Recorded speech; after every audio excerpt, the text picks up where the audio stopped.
बिस्मिल्लाहिर्रहमानिर्रहीम। आज हम बना रहे हैं दलिया। ये मैंने 1 kg दूध लिया है, इसको मैंने ऊपर रख दिया बॉईल करने के लिए। ये वाला दलिया मैं फौजी वालों का यूज़ कर रही हूँ। ये बाज़ार से मार्केट से मिल जाता है। बच्चे कभी कभार कहते हैं हमें जल्दी भूख लगी हो तो उनके लिए बड़ी अच्छी चीज़ है। नाश्ते में भी आप बाज़ लोग पसंद करते हैं। अब मैंने ये 1 प्याली दलिया ले लिया, पूरीज इंग्लिश में पूरीज कहते हैं। ये मैं इसमें ऐड कर रही हूँ। इसके साथ ही मैं हस्बे ज़ायका शुगर भी ऐड कर दूँगी।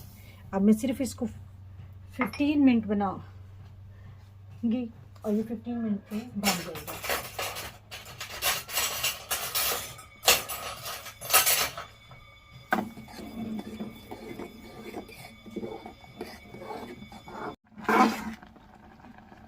फिफ्टीन मिनट तक मैंने इसको ना इस तरह कर लिया। ये देखिए अब तैयार हो गया, अब थिक हो गया, गल भी गया है। अब मैं स्टोव को करूँगी ऑफ और अब मैं इसको सर्विंग बाउल में डालती हूँ। अपनी बेटे के लिए, मेरे बेटे को भूख लगी हुई थी, देख लीजिए। इसको मैं इसमें ऐड कर रही हूँ। ऐड हो गया। ये ठंडा भी आप यूज़ कर सकते हैं, हॉट भी बच्चे पसंद करें तो हॉट भी दीजिए। मैं इसमें किशमिश के साथ गार्निश करूँगी। बाज़ बच्चे नहीं खाते, बाज़ बच्चे खुशी से खाते हैं किशमिश के साथ। ये मेरा जी मज़ेदार पूरी तैयार है।